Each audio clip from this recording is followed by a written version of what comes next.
If I was he I would not accept this gift.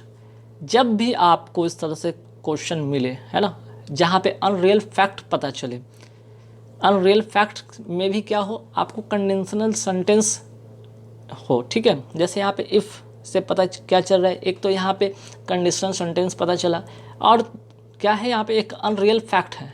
ये क्या है, एक अनरियल फैक्ट है। If I was he I would not accept this gift, ठीक है। अगर मैं उसके जगह होता तो मैं ये गिफ्ट नहीं एक्सेप्ट करता। तो ये क्या है, एक तरह से अनरियल फैक्ट भी है और दूसरा कंडीशनल सेंटेंस है। तो ऐसे कंडीशन में आप क्या करते हैं, वॉज के स्थान पर, यहाँ पे आप वॉज देख रहे हैं ना, ये इसको आप क्या करेंगे, हटाएंगे, और यहाँ पे क्या करेंगे, वॉज की जगह आप वर का यूज़ करेंगे। इफ़ आई वॉज की जगह if I were he I would not accept this gift, ठीक है। पहला क्वेश्चन में आपको रूल मैं बता दिया। चलिए नेक्स्ट क्वेश्चन क्या है कि Ritesh could succeed in catching the frisbee before it reaches the boundary line, ठीक है। अब देखिए यहाँ पे सेंटेंस में क्या हो सकता है। पहले तो सबसे पहले यहाँ पे आप क्वेश्चन पढ़ रहे हैं, तो ये सारे के सारे जो यहाँ पे जितने भी सेंटेंस आप दिख रहा होगा यहाँ पे, ठीक है, ये सेंटेंस में क्या है, सभी का सभी पास्ट टेंस में है ना। जितने भी क्लॉज है सभी क्या है, आपके क्लॉज जो है, जितने भी दो जो क्लॉज है सभी के सभी पास्ट में है। जैसे यहाँ पे आप देख रहे हैं सक्सीड, यहाँ पे दिख रहा है आपको सक्सीड, ठीक है। तो Ritesh could succeed in catching the frisbee before it reaches the boundary line, क्या होगा सेंटेंस में। अब देखिए जब सेंटेंस की अगर हम बात करते हैं, ये पास्ट में है ना, ये अगर पास्ट में है तो हम यहाँ पे रिचेज के जगह पे क्या करेंगे, ये जो देख रहे हैं रिचेज यहाँ पे हटेगा और आपको क्या करना होगा, रिचेज की जगह पे आपको रिस्ट करना होगा। क्लियर, कि Ritesh could succeed in catching the frisbee before it reach the boundary line. Clear, तो एक पूरे के पूरे सेंटेंस जो होते हैं सभी क्लॉज जो होते हैं, जितने भी क्लॉज होते हैं, अगर एक पास में सभी का सभी पास्ट में होता है, ठीक है। चलिए नेक्स्ट जो है क्वेश्चन की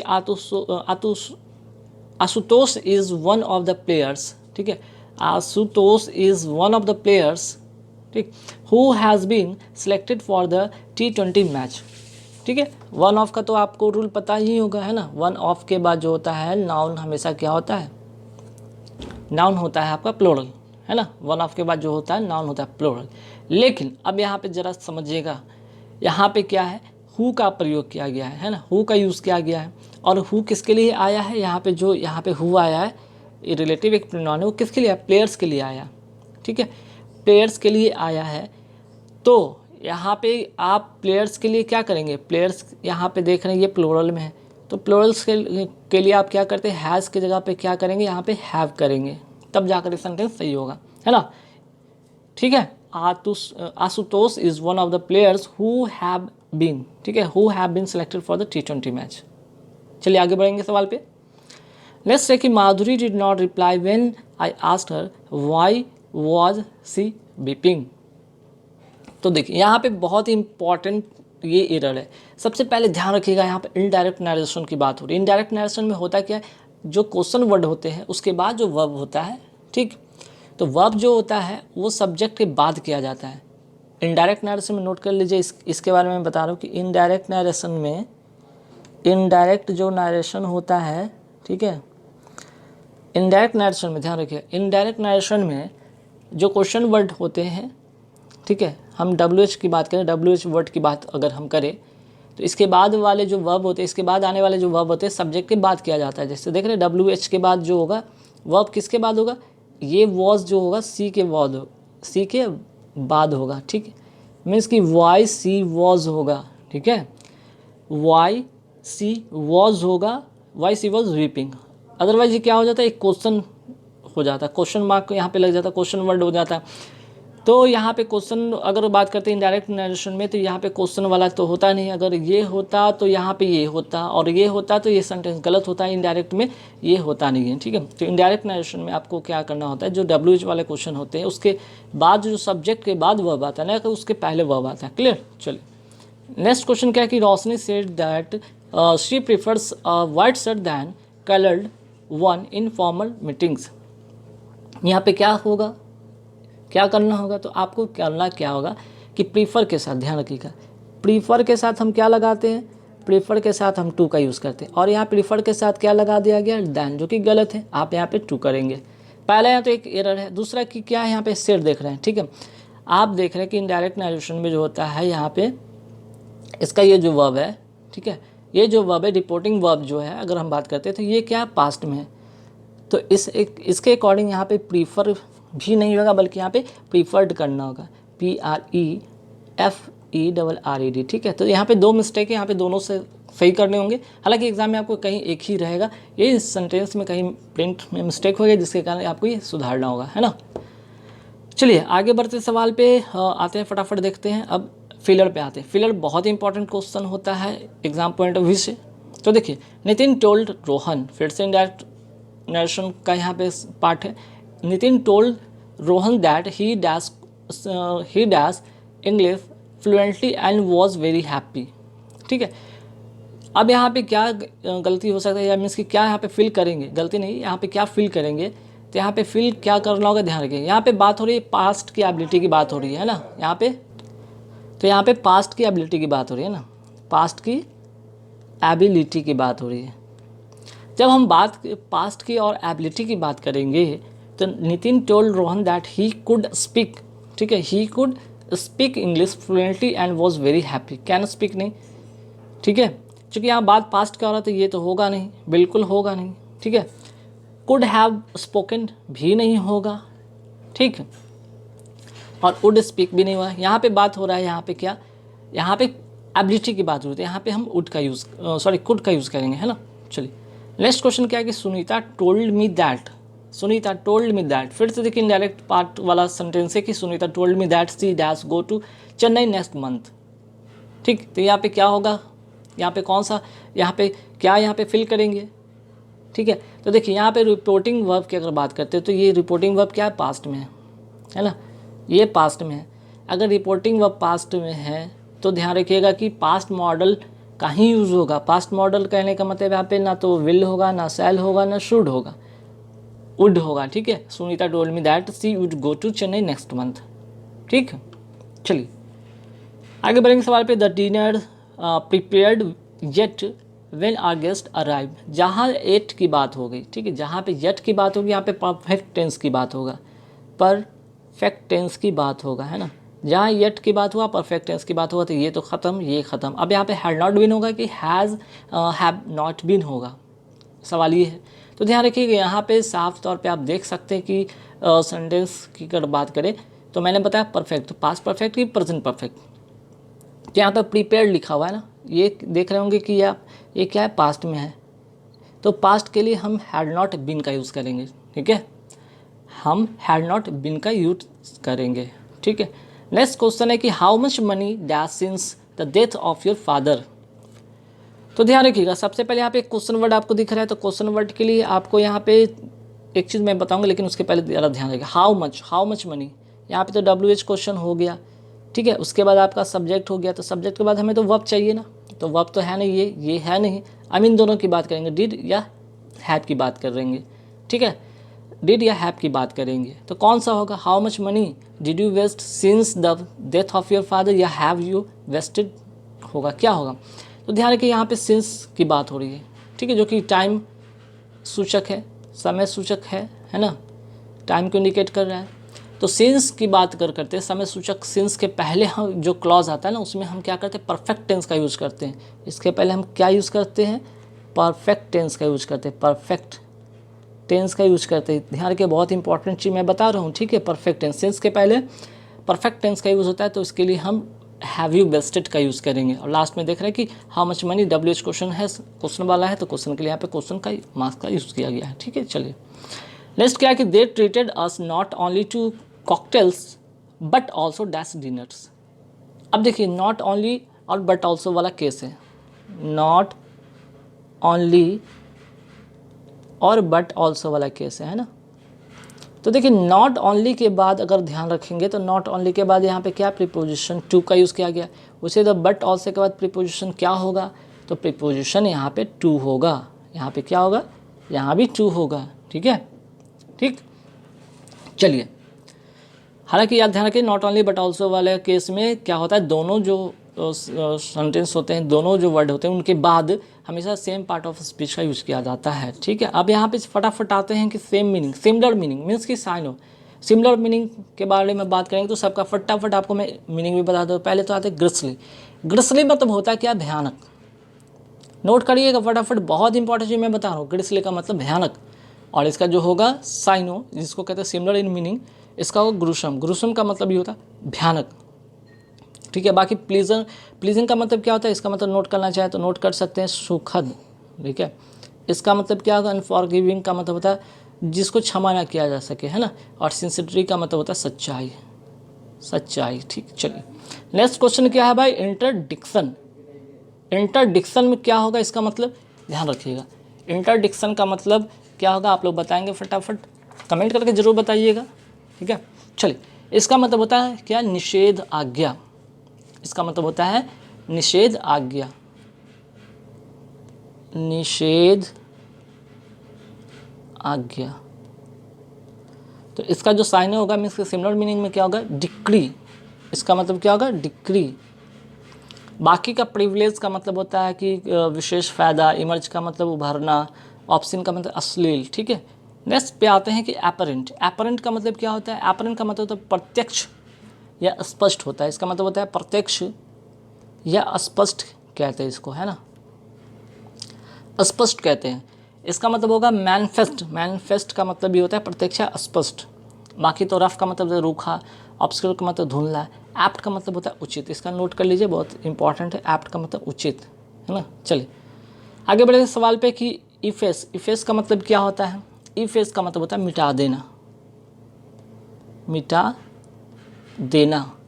ठीक है, मीन्स कि एबॉलिश, इसका मतलब होगा एबॉलिश। बाकी का बात करें तो रिसरेक्ट। रिसरेक्ट का मतलब होता है पुनर्जीवित करना, पुनर्जीवित करना। ओरेशन का मतलब होता है भाषण। बर्डन का मतलब तो पता है बोझ, सिंपल है ना। चलिए आगे बढ़ेंगे सवाल पे कि फ्रैंटिक। फ्रैंटिक का मतलब क्या होता है, फ्रैंटिक का मतलब होता है उन्मत्त। ठीक है, उन्मत्त या वायलेंट जिसको कहते हैं, वायलेंट, उग्र। ठीक है, फ्रैंटिक का मतलब उग्र, आप नोट कर लें। ठीक, बाकी कोहेरेंट का मतलब बहुत बार पूछा गया, कोहेरेंट का मतलब होता है संगत। स्लगिश का मतलब होता है सुस्त। ठीक, और एफीमेरल का मतलब होता है अकाल्पनिक, काल्पनिक होगा। ठीक है, अल्पकालिक, अल्पकालिक, कुछ समय के लिए। ठीक है, एफीमेरल का मतलब होगा अल्पकालिक। अब आते हैं यहाँ पे अपोजिट मीनिंग, फटाफट देखेंगे opposite in meaning. Passivity. Passivity का मतलब होता है निष्क्रियता, निष्क्रियता। निष्क्रियता का अपोजिट जो होगा वो होगा इंटरेस्ट। मीन्स कि पैसिविटी मतलब निष्क्रियता, मीन्स कि जिसमें कोई रुचि ना हो, और इसका अपोजिट होगा इंटरेस्ट। ठीक है, हालांकि इसका मतलब जानना चाहे तो लिख लीजिए। लूसिड का मतलब होता है साफ या स्पष्ट की बात करेंगे, साफ या स्पष्ट। ठीक है, अस्पष्ट, अस्पष्ट। ठीक, डिस्टिंक्ट का मतलब होता है अलग अलग या भिन्न। और डिसरिगार्ड का मतलब पता है अनादर। चलिए अब आते हैं नेक्स्ट वर्ड पे कि स्लैविश। स्लैविश का मतलब क्या होता है, स्लैविश का मतलब होता है दासवत, असर्टिव। ठीक है, दासवत या असर्टिव, अपोजिट। ठीक है, दासवत या इसका अपोजिट जो होगा वो होगा असर्टिव। बाकी डोसाइल का मतलब पता है विनम्र होता है, विनम्र। ठीक है, इम्पीड का मतलब क्या होता है, इम्पीड का मतलब बाधा डालना। ठीक है, बाधा डालना। और सर्वाइल का मतलब यहाँ पे क्या होगा, दास, जिसको अभी इसकी बात करते हैं स्लेविश मतलब दास के सेंस में होता है। ठीक है, चलिए आगे बढ़ेंगे सवाल पे। नेक्स्ट वर्ड है आपका एसोटिक। एसोटरिक का मतलब क्या होगा, एसोटेरिक का मतलब होगा यहाँ पे गुड। ठीक है, मीन्स कि कह सकते हैं इसका जो होगा, इसका अपोजिट जो होगा फैमिलियर। ठीक है, फैमिलियर मीन्स परिचित। और यहाँ पे एसोटेरिक का मतलब होगा जो आप जिससे कि परिचित नहीं हो, जिस चीज़ से आप परिचित नहीं हो, अपरिचित इसको कह सकेंगे। ठीक है, अपरिचित।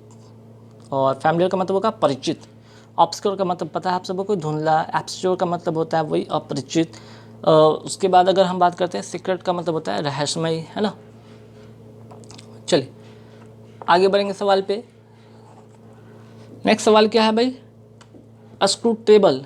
स्क्रूटेबल का मतलब क्या होता है यहाँ पे नोट कीजिए। स्क्रूटेबल का मतलब होता है जिसे जाना या समझा जा सके, जिसे समझा जा सके, है ना। इसका अपोजिट क्या होगा, इसका अपोजिट होगा जो कि यहाँ पे उल्टा होगा, वो कौन सा वर्ड होगा, वो होगा आपका ए नंबर, है ना। ऑकल्ट। ऑकल्ट का मतलब गुप्त, जिसको नहीं जान सकता, मीन्स कि जिसे जाना जाए या समझा जाए, और ऑकल्ट का मतलब होता है गुप्त, इसका मतलब होता है गुप्त, है ना, जो रहस्य बना हुआ है जिस चीज़ पर, ठीक है। चलिए, और बाकी का मीनिंग तो आपको पता होगा। जैसे कि अगर हम बात करते हैं प्लाएबल का मतलब होता है सीधा साधा या लचीला होता है ना। ट्रांसपेरेंट मतलब पारदर्शी होता है। आगे बढ़ेंगे सवाल पे। रिवोक। रिवोक का मतलब क्या होता है आपका, रिवोक का मतलब होता है यहाँ पे, रिवोक का मतलब होता है रद्द करना या वापस करना, है ना। रद्द करना या वापस करना। तो इसका जो अपोजिट होगा वो क्या होगा यहाँ पे, इसका जो होगा अपोजिट आपका प्रोक्लेम। प्रोक्लेम का मतलब होता है घोषित करना, प्रोक्लेम का मतलब तो घोषित करना, ठीक है, ठीक है। बाकी वायलेट का मतलब उल्लंघन करना, लैटेंट मतलब इसका नोट कर लीजिए छुपा हुआ होता है, छुपा हुआ, ठीक है। चलिए आगे बढ़ेंगे सवाल पे। अब यहाँ से इडियम फ्रेज शुरू होता है। इडियम फ्रेज क्या है, to cut the cackle. To cut the cackle का मतलब होता है बकवास बंद कर काम, बकवास बंद करके काम शुरू करना, मीन्स क्या, stop talking and start, stop talking and start, to cut the cackle, ठीक है। नेक्स्ट जो है पिन मनी। पिन मनी का यहाँ पे जो मतलब होगा आपका वो होगा जेब खर्च, ठीक है। पिन मनी का मतलब होता है जेब खर्च, और इसका जो होगा आंसर करेक्ट हो allowance made to a lady for her expense, ठीक है, पिन मनी। नेक्स्ट क्वेश्चन है कि इन द ऑफिंग। इन द ऑफिंग का मतलब होता है शीघ्र होने वाला। शीघ्र होने वाला मीन्स का क्या होगा यहाँ पे, अपीयर सुन, ठीक है। नेक्स्ट क्वेश्चन है कि उल्फ्स in ship clothing. उल्फ्स in ship clothing का मतलब क्या होगा, कपटी। तो देखिए यहाँ पे क्या था, उल्फ्स in ship clothing. उल्फ्स in ship clothing का मतलब होता है कपटी, है ना। इसका मतलब होता है कपटी। कपटी का मतलब यहाँ पे क्या होगा, हाइपोक्राइट, ठीक है, कपटी। नेक्स्ट जो क्वेश्चन है आपका heads will roll. Heads will roll का मतलब क्या होगा यहाँ पे, पद से हटा दिया जाना, ठीक है, या पद त्यागने के लिए बाध्य करना। डिसमिस्ड या फोर्स टू रिजाइन्स, है ना, इसका मतलब होगा हेड्स विल रोल का मतलब होगा डिसमिस्ड या फोर्स टू रिजाइन। आगे बढ़ेंगे सवाल पे, फटाफट देखते हैं यहाँ पे क्या है भाई, सेंटेंस इंप्रूवमेंट, ठीक है, बहुत इंपॉर्टेंट है चीज़ें, ये बहुत इंपॉर्टेंट पार्ट है, ठीक। जैसे यहाँ पे देख रहे थे कि Nisha took a longer time to read the proposal for she wanted to go about it carefully. क्या होगा, गो अबाउट इट केयरफुली या गो थ्रू इट केयरफुली, क्या होना चाहिए, या गो थ्रू इट हेस्टिली या नो इम्प्रूवमेंट। देखिए यहाँ पे बात आ रहा है no longer time, a longer time to read proposal. Read the proposal, बात जब रीड किया है तो यहाँ पे हम गो थ्रू कहते हैं, ठीक है, उसको क्या कहते हैं, गो थ्रू। गो अबाउट नहीं कहते हैं, गो थ्रू कहते हैं। और इट केयरफुली मीन्स कि ए इसका करेक्ट आंसर होगा, है ना, ठीक है, मतलब कि गहराई से पढ़ना या समझना। आगे बढ़ेंगे सवाल पे। वाई डैश, यहाँ पे जो ब्रैकेट में लिखा हुआ है इसके मतलब है कि why did you not through the cloth away. तो देखिए सबसे पहले यहाँ पे चीज़ें समझिएगा, है ना। डिड यू, नॉट क्या होगा यहाँ पे आपको बताना है। तो देखिए डिड के बाद इसके बाद हमेशा वर्ब का कौन सा फॉर्म आता है, वर्ब का फर्स्ट फॉर्म आता है। तो डिड के बाद आपको यहाँ पे पहले तो ध्यान रखना होगा थ्रू होना चाहिए। तो यहाँ तो ठीक है, वाई चूँकि क्वेश्चन मार्क है तो पहले तो डिड से शुरू होगा, या इस तरह से यू से तो होगा नहीं, हैड वाला होगा नहीं यहाँ पे, ठीक है। वाई डिड यू नॉट क्या होगा, थ्रू, मीन्स कि इसका बी इसका करेक्ट आंसर होगा। आगे बढ़ेंगे सवाल पे कि Rohit asked Ankit that why he was unwilling to go with Suraj. अब देखिए इनडायरेक्ट पार्ट वाला सेंटेंस है कि रोहित आस्क्ड अंकित, और यहाँ पे WH क्वेश्चन आपको दिख रहा होगा, है ना, यहाँ पे WH क्वेश्चन दिख रहा होगा। तो इनडायरेक्ट में क्वेश्चन वर्ड से पहले दैट का प्रयोग नहीं होता है। नहीं होता है तो नहीं होता है तो क्या होगा, तो ये तो होगा नहीं। तो वाई ही वॉज होगा, वाई वॉज ही होगा, अगर तो यहाँ पे वाई ही वॉज होगा, ठीक है, वाई ही वॉज होगा, ठीक है। ये करते तो यहाँ पे क्वेश्चन मार्क वाला होता है, जो कि होता नहीं है इनडायरेक्ट नरेशन में, तो ये गलत हो जाएगा ये भी। नेक्स्ट है कि Anushka held a party when she got her LLB। अब जब भी कोई पार्टी देता है तो पार्टी को देता है ना यार, हेल्ड नहीं होता है, गेव अ पार्टी, ठीक है। हम क्या कहते हैं, प्रॉमिस नहीं, प्लान नहीं, बल्कि गिव अ पार्टी के सेंस में होता है ना। गिव अ पार्टी का यूज़ होता है पास्ट में, तो गिव अ पार्टी। क्लियर। चलिए आगे बढ़ेंगे सवाल पे। You should visit Jaisalmer when you dash Rajasthan. आपको जैसलमेर क्या करना चाहिए, विजिट करना चाहिए जब आप राजस्थान में होंगे। तो यहाँ पे फ्यूचर का बात हो रहा है, फ्यूचर के लिए हम क्या यूज़ करते हैं, यहाँ पे गो टू का यूज़ करेंगे, ठीक है। Future in the sense future हम क्या करेंगे, गो टू का यूज़ करेंगे। अब आते हैं यहाँ पे देखते हैं सब्स्टिट्यूट ऑफ फ्रेज, ठीक है। बेस्ट सब्स्टिट्यूट ऑफ फ्रेज की बात करेंगे, जैसे कि अ पायनियर ऑफ रिफॉर्म मूवमेंट। इसका मतलब क्या होगा, किसी सुधार आंदोलन का अग्रदूत, इसको कहते हैं ए पोस्टल, है ना, अग्रदूत। नेक्स्ट पे आते हैं person who gives written testimony for use in law of court, ठीक है। इसका मतलब क्या होगा, ऐसा व्यक्ति जो लिखित शपथ पत्र अदालत में पेश करता हो, कहते हैं इसको क्या कहते हैं, डिपोनेंट, ठीक है। इसको क्या कहते हैं, डिपोनेंट कहते हैं, ठीक। चलिए आगे बढ़ेंगे सवाल पे। One who believes that everything in predestined, ठीक है, प्री डेस्टाइंड। इसका जो मतलब होगा यहाँ पे वो क्या होगा और इसका अर्थ क्या होगा, यहाँ समझिएगा, ठीक है। इसका मतलब होगा कि भाग्य में विश्वास रखने वाला, one who believes that everything in pre destined, ठीक है। भाग्य में विश्वास रखने वाला मीन्स कि फैटलिस्ट, इसको क्या कहेंगे, फैटलिस्ट। चलिए आगे बढ़ेंगे सवाल पे कि वर्ड्स लेटर। अब वर्ड्स लेटर का मतलब यहाँ पे क्या होगा कि पत्र के रूप में लिखी हुई कविता, ठीक है। ए वर्ड्स लेटर का मतलब होता है पत्र में लिखी हुई कविता, जिसको कहेंगे एपिस्टल। क्या कहेंगे इसको, एपिस्टल। आगे बढ़ेंगे सवाल पे। एक ग्रुप ऑफ एरोज, एक ग्रुप ऑफ एरोज को क्या कहते हैं, ठीक है, तीरों का समूह को कहते हैं वॉली, VOLLEY। तो गाइस यहाँ पे कैसे लगा